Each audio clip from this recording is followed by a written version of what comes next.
시작한 종목 시즌3 시작을 기념해서 카카오톡을 통해 시청 및 애청자 여러분들과 만나게 되었습니다. 카카오톡 친구 찾기에서 트리플 플러스를 검색해서 등록해 주시면 강연회 등 각종 안내사항을 알려드립니다. 주식에 대한 각종 문의는 메리츠증권 여의도 금융센터 김성훈 과장에게 하시면 됩니다. 전화번호는 0260986320입니다. 네, 안녕하세요. 딱한 영어 팟캐스트 시즌 3 30번째 시간을 시작하겠습니다. 와. 오늘 녹음한 날짜 확인드리면 2015년 12월 15일 화요일이 되겠고요. 3시 막장 마감됐습니다. 저는 마이클리 이양입니다. 네, 안녕하십니까. 이승원입니다. 안녕하십니까. 김성원입니다. 다들 이렇게 힘이 없죠? 힘이 없어요. 네. 특히 최근에 보면 시장이 완전히 폭탄 맞은 분위기야. 네. 그러니까 오늘 같은 경우에 조금 코스피 0.27%, 코스닥은 1.49% 반등이 왔자 야, 이게 반등이냐, 이렇게 XX야 이런 소리 나올 수밖에 없잖아 지금요. 네. 시장은 어렵게들 지내고 있는데 김성하자 어떻게 지냈어요? 똑같죠 뭐. 똑같고요. 되게 힘들어요 지금 시장 상황이. 네. 수익이 난 것도 뱉어내는 것도 짜증나 죽겠는데 지금 시장이 이래저래 방향성이 전혀 없고요. 뭐 낙폭과대 종목을 좀 따라간다 싶으면은 엄마 못 가서 맞아버리고, 네. 추세 종목들을 좀 따라 붙으나 싶으면 또 바로 순식간에 급락이 맞아버리는. 그러니까요. 상당히 좀 어려운 시장인 건 맞는 것 같고요. 근데 그 어려움과 또 안 좋은 투심 자체가 거의 극에 달한 것 같습니다. 네. 이틀이죠? 이틀 뒤면 FOMC 결과 나오잖아요. 그렇죠. 우리나라 시간은 이제 목요일 새벽에 나오죠. 네. 네. 그거 앞두고서 거의 뭐 변동성의 최고치를 보여주고 있지 않나 네. 라는 생각을 하고 있고요. 그렇기 때문에 뭐 지금 상황에서는 어려운 건 맞습니다만은, 근데 오히려 항상 그렇잖아요. 어려울 때 준비를 좀 해놔야지 네. 될 것 같고, 지금 상황에서는 내년 상반기 장을 준비하는 자세가 필요하지 않나. 가장 어려울 때 뭐 너무나 뻔한 얘기지만은 동투기 전에 가장 어렵다고 하니까 네. 지금이 딱 그런 상황이지 않나 싶습니다. 여기. 운영하는 사람들 입장에서 거의 정말 힘들고요. 네. 일반 개인들도 힘들고요. 네. 솔직히 지금 기관 애들도 지금 힘든 건 마찬가지거든요. 그렇겠죠. 네. 외국인이 그냥 팔고 나갔으니까 지금. 네. 걔들이 한국 시장을 버린 게 아니라 지금 걔네들 부클로징 한 거잖아요 지금요. 네. 나간 상황이기 때문에 네. 국내 뭐 기관들이나 뭐 우리나 다 네. 비슷한 상황이지 않나 네. 싶습니다. 네. 분위기가 어때요? 지금 센터 분위기는? 센터 분위기는 뭐 똑같아요? 지금 다 똑같죠. 다 안 좋죠. 네. 지금 센터뿐 아니라 여의도 다 안 좋아요. 여기도요? 전국이 다 안 좋지 않나요? 지금 전국 어디 뭐 대구는 좋을까요? 똑같잖아요. 네. 네, 그러니까 전국이 다 별로 안 좋은 것 같고요. 네. 근데 항상 보면요 이렇게 생각할 수 있어요. 분명히 시장 안 좋으더라도 올라갈 종목은 있었어요. 네. 그리고 내가 어떤 투자가 양호한 종목들을 가지고 있었는데 네. 그게 잘 가다가 최근에 시장 안 좋으면서 어제 급락이 나온 경우가 있어요. 근데 저희들의 입장에서 가장 맥이 빠지는 게 그거잖아요. 네. 그때 안 팔았냐고. 그때 그렇죠. 안 팔고 네. 뭐냐고. 항상 최저가에 사고 싶고 네. 최고가에 팔았으면 하고 네. 왜 못 팔았냐. 나라도 팔았을 텐데 왜 당신 안 팔았냐. 그렇죠. 네? 그런 얘기가 나올 수밖에 없죠. 그러니까 네. 그런 얘기가 나오는 것 자체가 지금 네. 그 투심이 되게 안 좋다는 것이고요. 그렇죠. 그렇기 때문에 반대로 여기서는 네. 그런 안 좋은 분위기에 솔직히 안 좋은 건 맞으니까 네. 그렇지만 그걸 갖다가 좀 역발사할 점으로 생각해서 네. 지금 오늘 뭐 낙폭과 주목도 많이 더 올라가고 있고 네. 그러니까 거의 다 오지 않았나 네. 이렇게 생각을 하고 있습니다. 네. 이 교수는 어떻게 이제 보고 있어요? 뭐 지금 시장이 쉽지 않고 네. 계속해서 왔다 갔다 하고 있기 때문에 그 올라가 있는 종목은 고양이 목에 방울 달기. 네. 그러니까 이제 조금만 올라가려 그러면은 이제 다 서로 너도 나도 던지는 형태. 그다음에 밑에 있는 거는 또 무서워서 못 사고 거래 대금에 대한 부분이 어제 같은 경우도 보게 되면 오늘 말고 이제 화요일이죠. 어제가 월요일이었나요? 네. 어제 월요일 같은 경우 월요일이었죠. 시장이 내릴 때 보게 되면 코스닥 거래량이 진짜 없었거든요. 그렇죠. 이거는 뭐냐면은 매수가 이제 실종된 상태에서 약간에 대한 매도 그리고 네. 또 그러한 상황 속에서 매도가 진행이 되다 보니까 그 레버리지 활용했던 뭐 스탁론들 이런 것들에 대한 매도가 시장에 대한 변동성을 만들었다 이렇게 보고 있습니다. 그래서 시장에서 변동성에 대한 부분이 만들어졌다는 얘기는 그만큼 이제 투자 심리가 극도로 위축돼 있다. 네. 그러니까 뉴스 플로우나 이런 거 상황상으로는 거의 다 왔지 않았나? 네. 라는 생각을 해요. 다만 금리 인상하고 나서 시장이 급등할 줄 알았는데 네. 이런 기대감에 대한 쪽들이 오히려 네. 위축이 될 가능성에 대한 쪽이 있다고 보고 있고요. 네. 왜냐하면은 금리 인상에 대한 쪽을 하고 나도 외국인이 한국 주식은 살 만한 이유가 없어요. 그렇죠. 네. 한국 주식은 살 만한 이유가 없기 때문에 네. 오히려 네.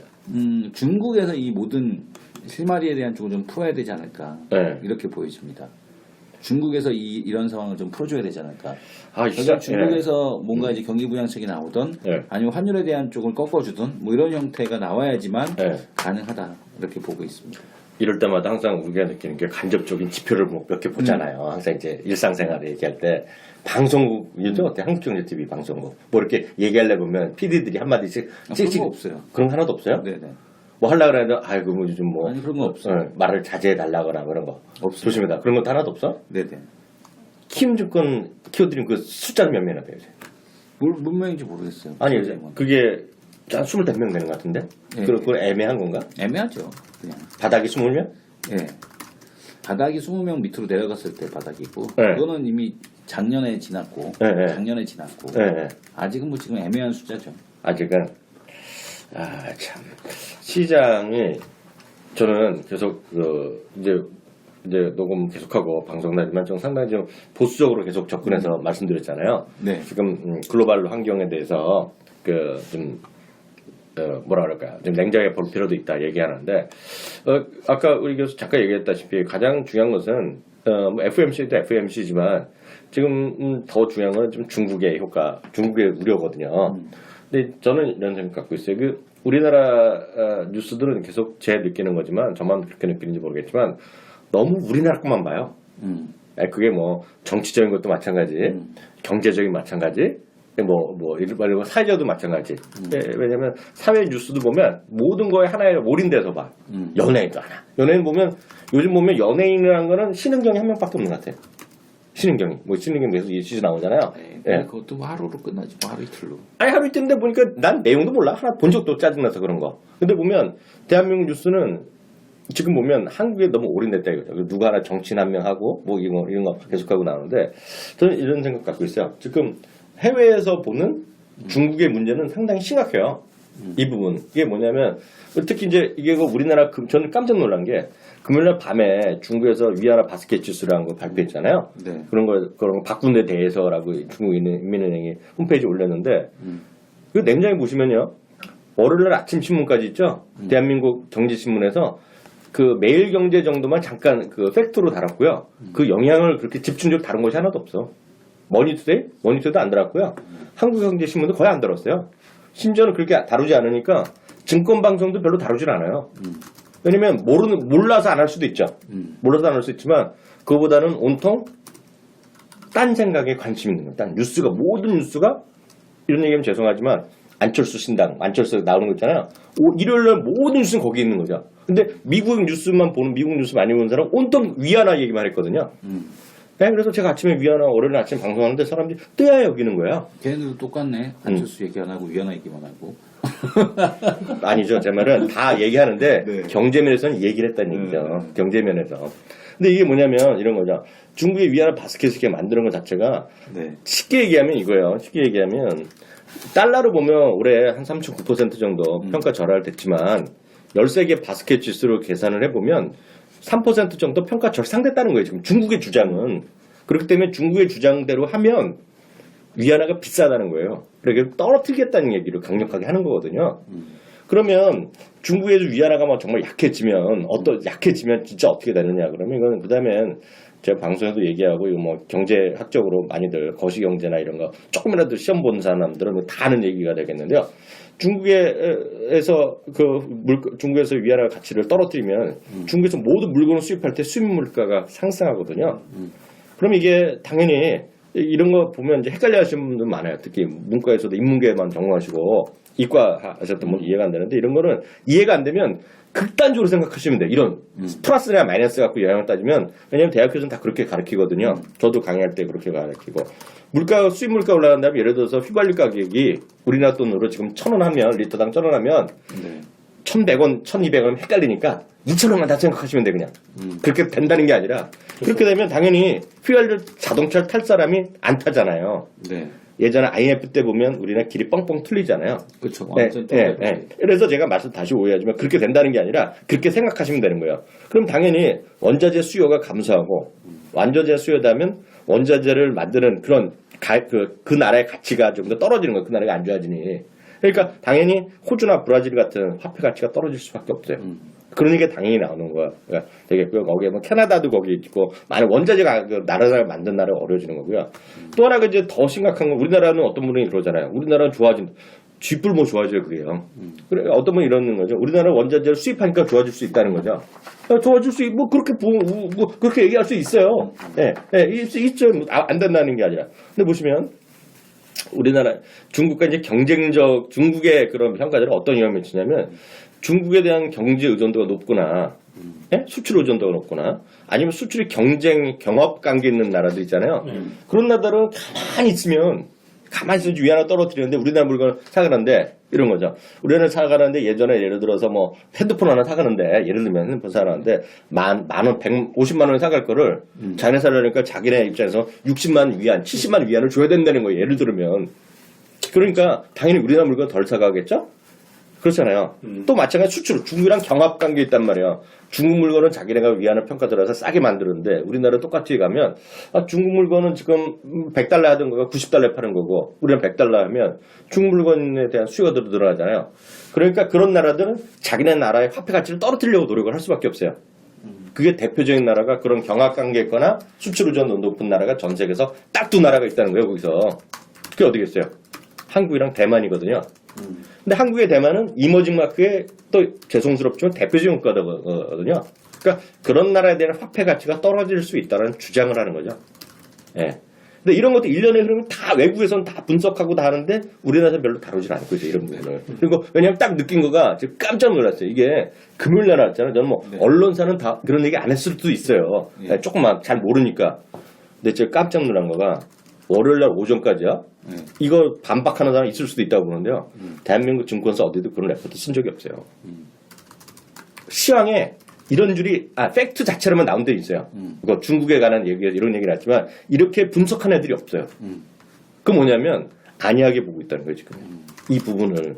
근데 하루 지나니까 화요일날 오늘 아침 보니까 이게 막 뉴스가 떠오르는 거예요. 이거. 이 부분을 갖고 아마 느끼셨을 거야 아마 여러분들 여기 시청자분들이나 들으신 분들은 갑자기 하루 지나니까 이게 큰일나게 중국의 위안화가 새로운 변수 위기업 요인 막 보셨잖아요 뉴스. 이게 딱 이게 좀 답답한 거죠. 근데 이게 보면 이게 이렇게 될지 안 될지 건 그냥 교과서 얘기고 교과서 얘기일 뿐입니다. 분명히 말씀드린 교과서일 뿐이고 이게 어느 정도까지 갈지는 아무도 모르나 이런 거죠. 그러면 도대체 그 외국의 아이비들은 우리나라 증권사가 별 말을 안 하고 있으니 말을 안 하고 있으니 도대체 외국 애들은 어떻게 보느냐 제가 말씀드리겠습니다. 이거 제일 먼저 평가한 애들이 뱅크 오브 아메리카 제일 먼저 했거든요.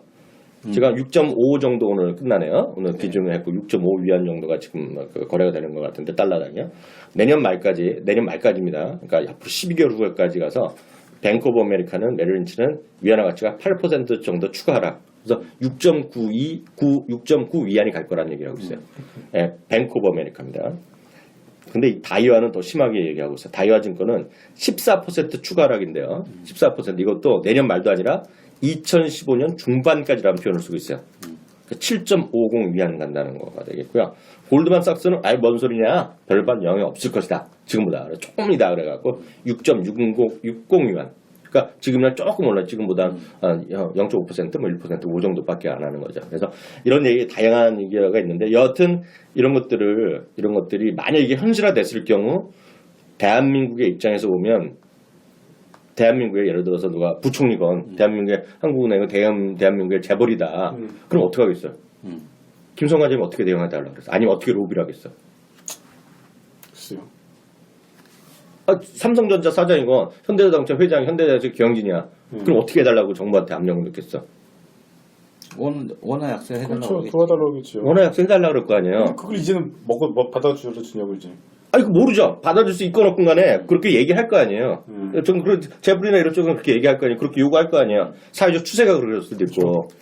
이게 지금 현실이라는 얘기죠. 그래서 이 부분이 주식시장으로 오면 크게 보면 위안화 평가 절하는 신흥국의 화폐 가치의 동반 하락을 유도할 수밖에 없는 거고 그것은 이게 또 돌고 돌면 글로벌 자금 이탈로 가는 거고 그것은 대한민국 주식시장은 부정적일 수밖에 없는 거예요.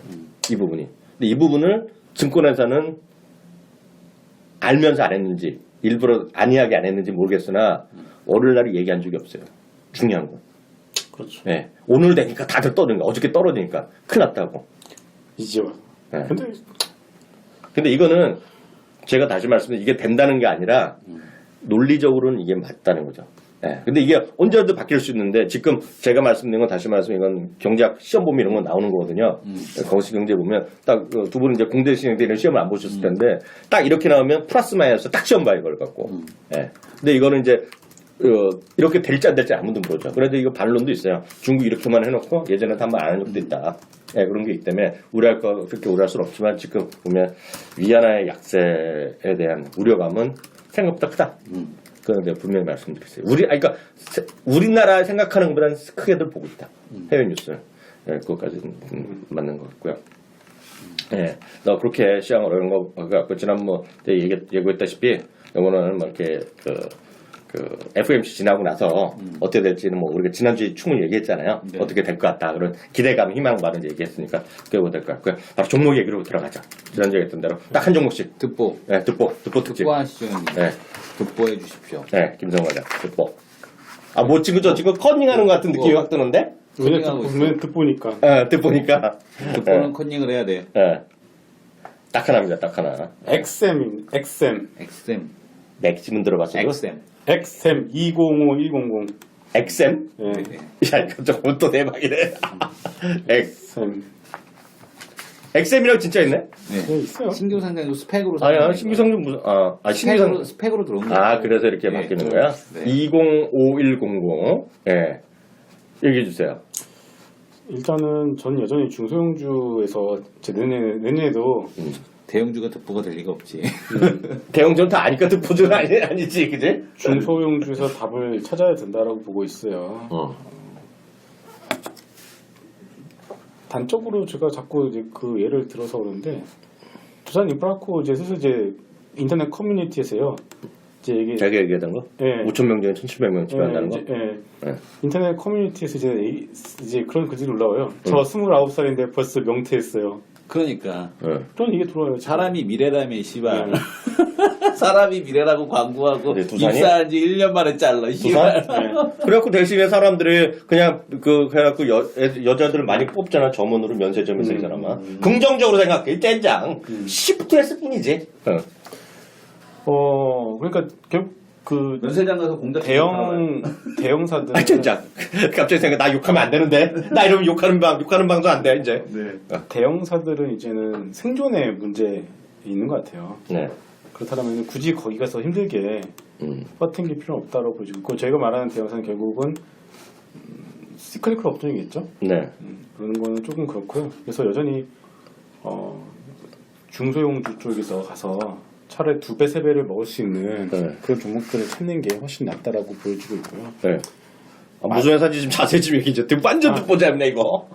잘 들어봤어? 쉽게 얘기해서 그 데이터 베이스가 있으면은 데이터베이스라는 게 있으면은 그걸 갖다가 그 성능을 갖다가 쉽게 얘가 지금 데이터가 얼마가 들어오고 얼마가 나가는지 갖다가 관제를 해주는 프로그램이라고 생각하시면 됩니다. 그 서비스를 제공을 하고 있고요. 데이터 모니터링 솔루션을 개발해갖고 그걸 납품하는 회사예요. 이름이 맥스 게이지라는 프로그램이에요. 그게 솔루션 이름이. 예. 현재 지금 국내에서는 독보적 1위고요. 점유율이. 그리고 이제 해외로 이제 진출을 이제 준비를 하고 있습니다. 그래서 이거를 말씀을 드리는 이유가 결국 클라우드예요. 다우 종목 30개 중에서 현재 제일 강한 종목이 뭔지 아십니까? 저 알아요. Salesforce.com. 30개 종목 30개인데? Salesforce.com이라니까. 네. 그리고 또 하나 또 있잖아요. 마이크로소프트. 30개 주식에서. 네, 30개 주식이에요. Salesforce.com이랑 마이크로소프트의 공통점이 키워드가 바로 클라우드예요. 그래요. 그래서 이제 클라우드 쪽을 우리가 좀 보아봐야 될 것 같고 근데 우리나라 국내 클라우드 시장의 규모 자체보다는 글로벌 시장의 규모가 훨씬 더 크잖아요. 3조 이상 되잖아요. 네. 그래서 이제 XM이 우리 국내 어차피 점유율 1위를 가지고 있으니까 네. 해외 쪽으로 이제 진출하게 된다라면은 네. 현재 주가 시총 규모 따져보게 되면은 그 올라갈 수 있는 업사이드가 거의 한 최소 2배, 3배 게임은 나오지 않을까. 네. 물론 이제 그것은 해외로 나갔을 때 매출이나 이런 것들이 좀 그러니까 시나리오대로 네. 잘 나왔을 때를 가정을 한다라고 보는 것들 먼저 말씀드리겠고요. 무조건 네. 간다라는 게 아니겠죠. 네. 그래서 키워드는 클라우드, 첫 번째 클라우드, 네. 두 번째는 국내 점유율 1위, 네. 성능전기 면에서 있어도 워낙에 다 인정을 하고 있는 부분이기 때문에 네. 그런 것도 뭐 같이 엮어서 보시면 좋을 것 같고요. 네. 그리고 이제 뭐 지금 또 얼마 전에 차이나 유니콤이랑 계약을 했어요. 네. 그러니까 중국 시장 진출도 이제 레퍼런스를 이제 가지고 있으니까 네. 거기까지 보시면 되고, 그리고 이 데이터 프로그램 솔루션이라는 것 자체가 유지 보수가 필수적이에요. 네. 그냥 프로그램처럼 그냥 판다라고 해서 끝이 아니라 팔고 나서 그 다음에 유지 보수를 계속 받아야 되거든요. 네. 그런데 이 XM의 경우에는 유지 보수 계약의 체결률이 80%입니다. 그러니까 프로그램을 일단 팔게 되면은 그 중에 80%는 추가적으로 매출이 유지보수 매출이 계속 잡힌다는 뜻이에요. 이게요, 서비스 유지보수에 대한 부분들이 그러니까 유지보수라는 사업 자체가 워낙에 중요한데, 왜냐면은 옛날에 그 오티스 엘리베이터 있잖아요. 네, 알죠. 오티스 엘리베이터가 콘텐츠 점프를 하게 된 계기가 바로 유지보수 쪽이었어요. 여러 번 얘기했잖아요. 현대 얘기할 때. 네. 현대도 지금 마찬가지거든요. 현대는 근데 그 협력사 사장들이 워낙에 많이 떼먹어가지고서 그렇지. 결국은 현대도 지경을 갈 거라거든요. 네. 유지보수가 마진 자체가 거의 50% 나오거든요. 45에서 50%. 네. 네. 그래서 유지보수 쪽에 대한 어떤 계약 체결이 80%라는 거는 엄청난 거거든요. 네. 그래서 그 부분도 있기 때문에 국내 쪽에서 안정된 매출을 바탕으로 해서 해외로 나가게 되면은 네. 이 주가 자체는 지금의 한 2배, 3배는 충분히 갈 수 있는 네. 시나리오는 네. 나온다라고 보시면 되겠습니다. 그 주가는 어느 정도 하는 거지? 어느 정도? 지금 시가총이 작아요. 시가총 1,190억이네? 예. 자영목은 발랑 28억? 너무 큰데 시가총이 생각보다 아, 그래요? 한 300억짜리 내야 되는데. 어느 게? 그러니까 이게 뭐냐면 네. 네. 그러니까 자기도 좀 알아요? 이게 어떻게 되느냐, 클라우드 시스템이 예전에 한번 그 딱한 종목 말고 두 남자 쇼에서 제가 클라우드 시스템에 대해서 한번 얘기를 설명을 해줬었잖아요. 그렇죠. 미디아스, 파스, 사스 뭐 이런 거. 네. 네. 그러니까 인프라를 아예 만든 애들이 있고, 그러니까 아예 그 IBM처럼 하드웨어를 구축해주는 애들. 그 다음에 이제 오라클이나 이런 애들처럼 하드웨어도 쓰지만은 오라클이나 이런 애처럼 그 마이크로소프트나 이런 애들처럼 시스템을 만들어주는 구축해주는 애들. 네. 서버 단. 네. 그 프로그래밍. 그 프로그램 서버를 구축해주는 있고, 맨 밑에 이게가 뭐가냐면은 사용자 유저 애플리케이션 개발해주는 애들. 네. 그러니까 삼성같이 스마트폰을 치게 되면 삼성같이 아예 네. 그 스마트폰 만드는 애들. 네. 그러니까 구글같이 스마트폰은 안 만들어도 iOS 그 인프라 깔아주는 그렇죠. 애들이 이제 서버 단에 있는 프로그램이고, 맨 마지막에 근데 애플리케이션은 너도 나도 다 만들어서 공급하잖아요. 네. 그랬듯이 그 사용자 유저 애플리케이션을 공급하는 단인데, 네. 지금 보게 되면 이제 그렇게 세 가지로 나뉘는데, 엑센 같은 경우는 이제 그 데이터베이스에 대한 쪽을 관리해주는 프로그램을 만드는 거예요. 데이터베이스. 왜냐하면 데이터베이스가 되게 중요하니까. 이 DB 성능 관리 솔루션이거든요. 데이터베이스 성능 관리 솔루션인데, 이 부분에서 특이하게도 진짜 실력이 있는 거죠. 왜냐면은 그 외국산 프로그램에 대한 쪽을 대체하는 이제 그런 프로그램을 만든 거예요. 그러니까 애플리케이션을 만든 거야. 그래서 얘네 거 써도 되고 쟤네 거 써도 되는데, 얘네가 중요한 게 뭐냐면 국내에서 어쨌든 간에 싸게 만들어서 인건비가 우리나라는 싸니까. 네네. 싸게 일단 시장 침투했을 거 아니에요. 네. 근데 이제 이게 싼 맛에만 쓴 게 아니라 이게 성능이 좋다는 얘기예요. 그래갖고 이제 지금 방금 얘기해 준 것처럼 이제 중국 단에서 수출이 나왔다는 얘기죠. 네. 그러니까 이런 레퍼런스에 대한 쪽을 만드는 거 봐서는 앞으로 이제 클라우드 시장에서 이 XM의 맥스 게이지가 선택될 가능성에 대한 쪽이, 그러니까 DB 관리 솔루션으로서 선택될 가능성에 대한 쪽이 있다. 그래서 뭐 이게 그 뭐 시장에서 뭐 진짜 뭐라 그러냐면은 뭐 메이저 프로그램이 아니더라도 네. 시장 점유율만 한 1, 2%만 가져와도 그렇겠네요. 글로벌 시장에서 상당한 네. 그 회사가 워낙 작으니까 네. 실적에 대한 점프가 가능하다. 네. 이 얘기를 지금 하고 있는 거죠.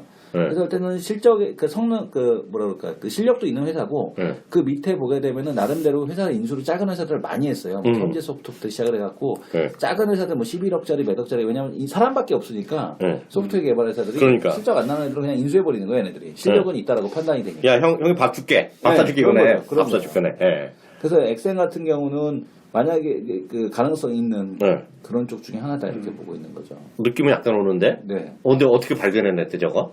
이거 스몰캡 세미나 어저께 해갖고. 그래요. 네. 진짜요? 이거 느낌 괜찮네. 음. 근데 특히 저는 뭐가 될지 모르나 클라우드 시장은 엄청 커지거든요. 왜냐하면 이제 클라우드가 대세인 게 LG 플러스 광고 엄청 때리대 보셨어요? 네, 봤어요. TV에서? 네. 이제는 클라우드, 이제 LG가 이제 딴 데보다 조금씩 하나 먼저 가는 것 같아요. 왜냐하면 IoT도 엄청 광고 때렸잖아요. 그래서 애들 사이에서는 사무인터넷? 텔레비만 보면 LG거든요. 근데 클라우드? LG가 막 때리는 거예요. 광고에서, TV 광고. 그러니까 예를 들어서 SKT는 보면 이제 루나폰 팔 때 루나폰 갖고 뭐 서류는 갖고 막 얘기할 때 얘는 이걸 하는 거지. LG는. 그럼 LG는 괜찮은 것 같아요. 네. 두 번째. 누리텔레콤인데 둘이? 누리텔레콤. 듣보잡은 아닌데 들어본 것 같은데? 듣보잡은 아닌데 뭐 하는지 모르잖아. 모르지. 그걸 아는 사람이 모르잖아. 냉정하게 치고 들어오네. 네. 네. 누리. 이게 뭐냐면 스마트 그리드. 뭐야? 스마트 그리드 하는 회사인데요. 네. 그러니까 얘가 코드 번호 040160. 네. 스마트 그리드 하는 회사인데 네. 얘가 이제 전 세계 최초 이게 중요해. 네. 전 세계 최초 온라인 선불식 그 결제 온라인 선불식 저거를 만들었어요. 그러니까 이거를 뭐라 그러니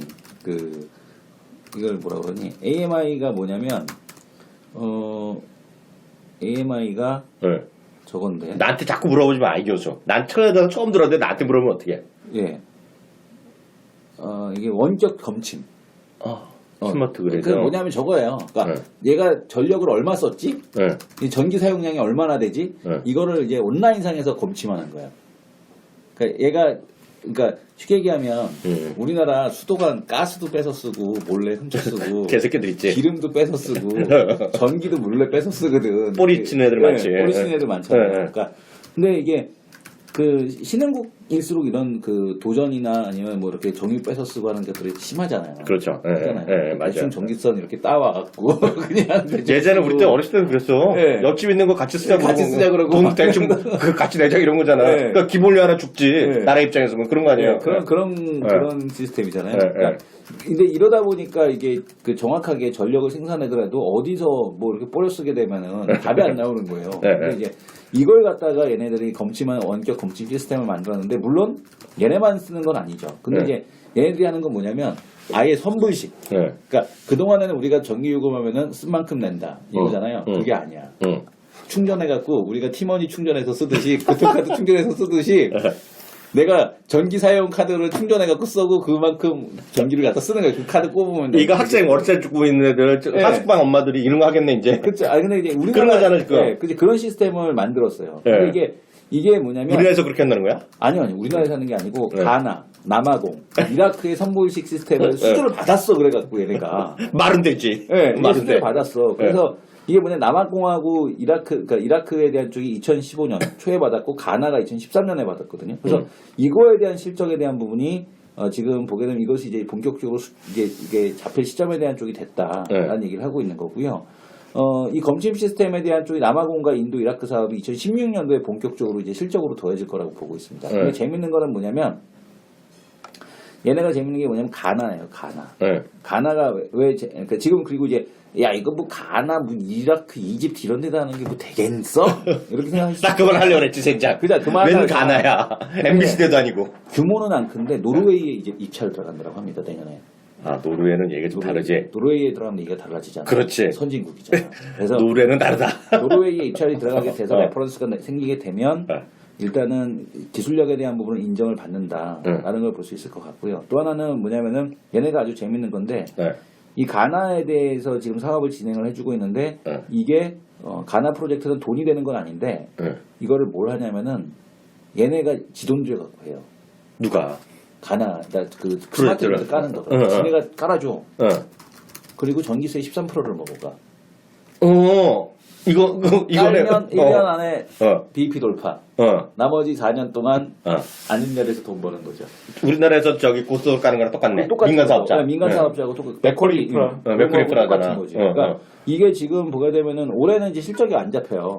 올해까지는. 근데 이제 내년부터 완전히 이제 회사가 좀 변할 수 있는 그런 상황이라고 좀 봐야 되겠죠. 그래서 뭐 일단은 가나건이 제대로 진행이 되는지, 그다음에 또 하나가 노르웨이 건에 대한 부분이 입찰이 그 수주를 받는지, 요 부분만 확인이 되면 아마 이거가 하나하나 뉴스가 나오면서 확인이 될 때마다 주가가 레벨업되는 그런 형태가 될 수 있지 않을까. 그래서 누리텔레콤 같은 경우가 득보지만 저도 어저께 스몰캡에서 이쪽에서 저거를 하길래 내가 인프라웨어를 하려고 그랬는데 이쪽에서 XM을 해버리네. 그래갖고 내가 인프라웨어 포기하고 누리텔레콤으로. 인프라웨어도 우리가 그동안에 개잡주라고 욕했잖아요. 인프라웨어가 달라졌어요. 우리 얘기가 달라졌어. 아니 인프라웨어인가가 매저는 그 회사 아니냐? MS 물건 팔고 그러는 거 아니었어? 아니 폴라리스 오피스 여기 들어가는 거 오피스. 아 폴라리스? 네. 아직도 살아있어 그 회사가? 그 해외에다 수주했어요. 외국에서 프랑스 오렌지 5대 통신사 전 세계 5대 통신사인 오렌지 통신사에서 폴라리스 오피스 유료화 했어요. 유료화? 이거를 갖다 사갔어. 개새끼들이 왜? 그게 왜 사갔대 이거를? 마이크로소프트에 대한 쪽을 견제하기 위해서 나라에서 다들 새로운 오피스에 대한 쪽이 필요하더라는 거예요. 아니 한글과 컴퓨터 왜 안 팔려? 한글 컴퓨터도 팔려요 지금. 인프라웨어가? 인프라웨어도 팔려. 지금 그래서 그게 놀라운 일이 일어나고 있다니까. 그래요? 그 한컴이야. 그 우리밖에 더 쓰겠는데 그게 아니라니까요.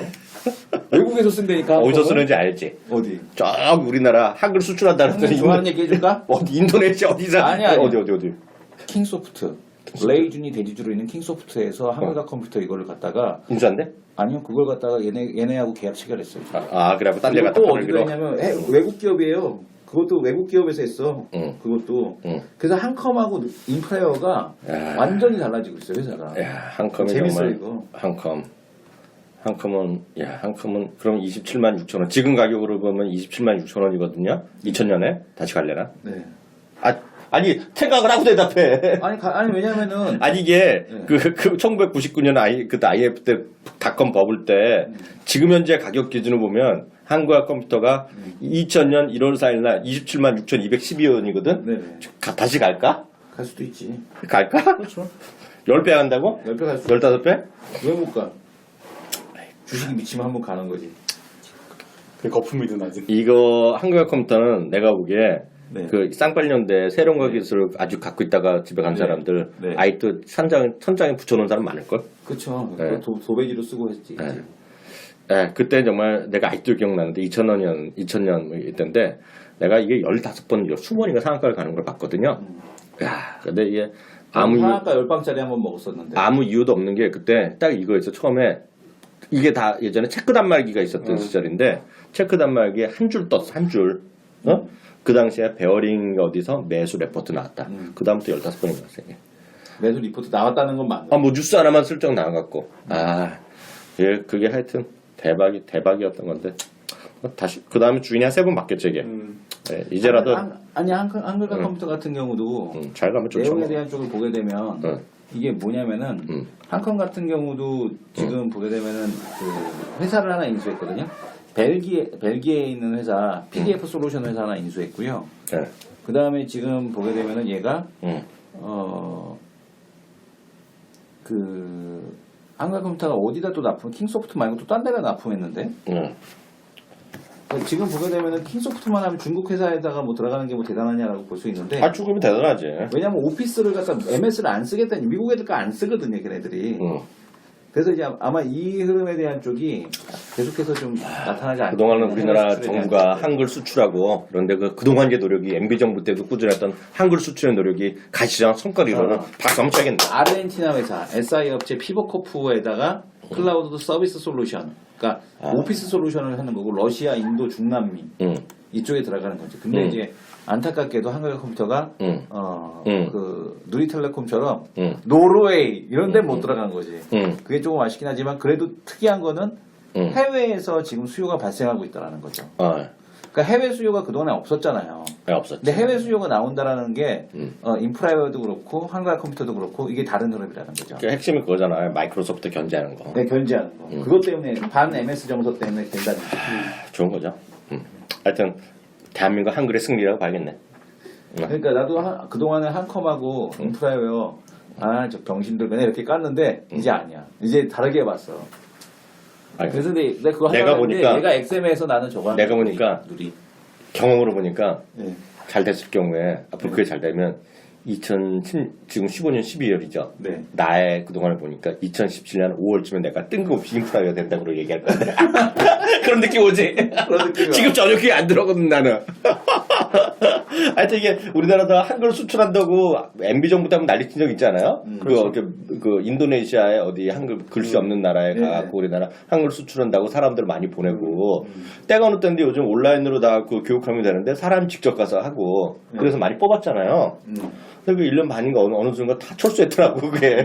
근데 이제 드디어 그 당시 MB 대통령 각각해서 그 당시에 사업했던 거가 이제 효과가 돼서 이 사람들이 MS나 구글에 대항하는 거잖아. 구글도 다 있으니 구글 독서는 게 있으니 MS랑 구글을 다 거부하는 제3의 세력으로 그 사람들이 한글 소프트의 우수성을 생각해서 한글화 컴퓨터랑 인프라웨어 폴라리스를 사가기 시작했다 이거잖아 지금. 그렇죠. 박수 칠 일이지. 정말 사실이라면 좋은 일이지. 그리고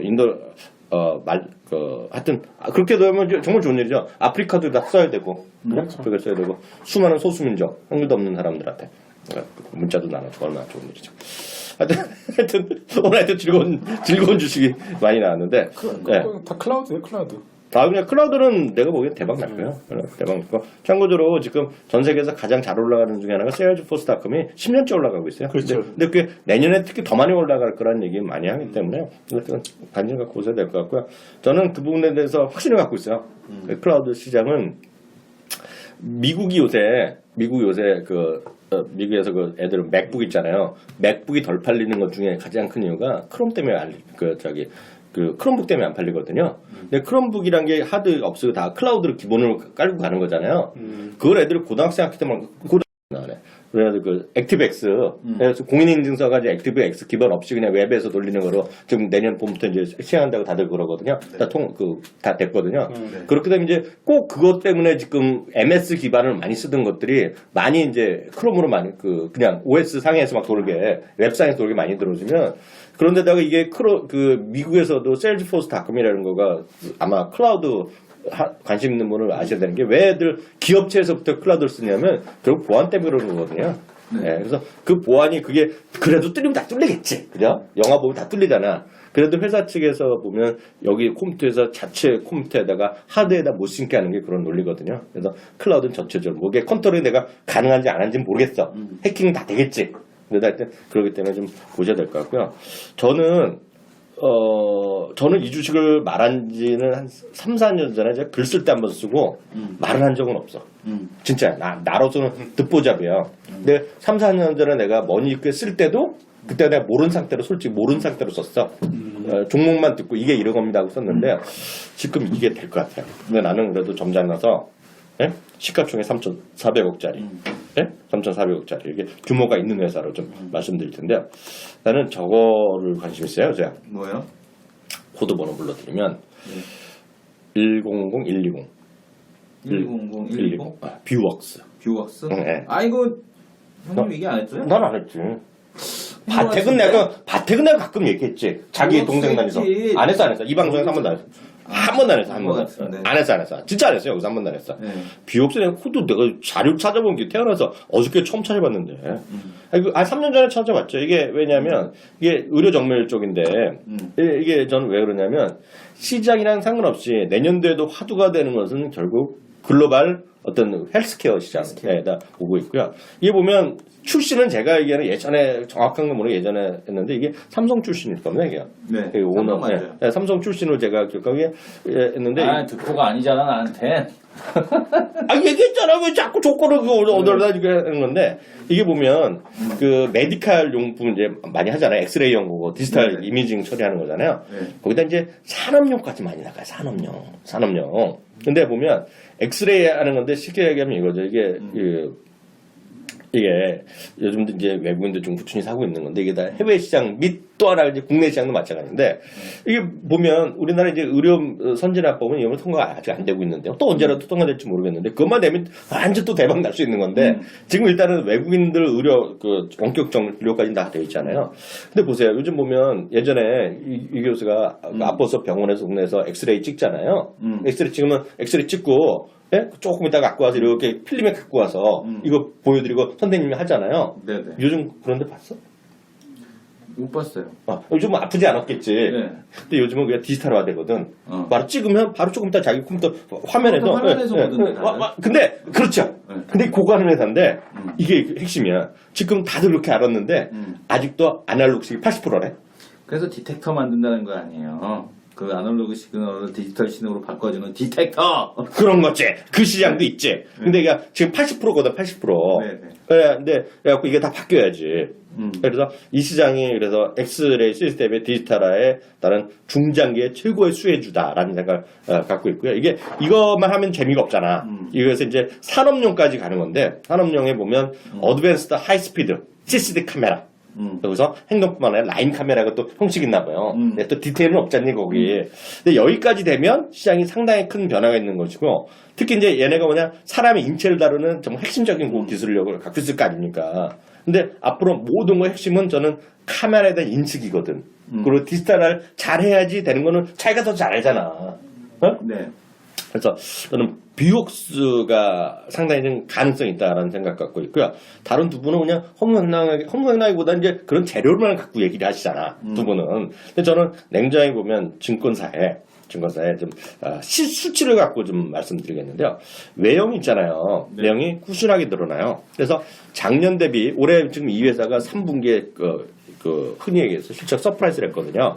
근데 작년에 700억 매출이었는데요. 올해 880억으로요. 20% 이상 늘어납니다. 지금. 비옥스예요, 비옥스. 네.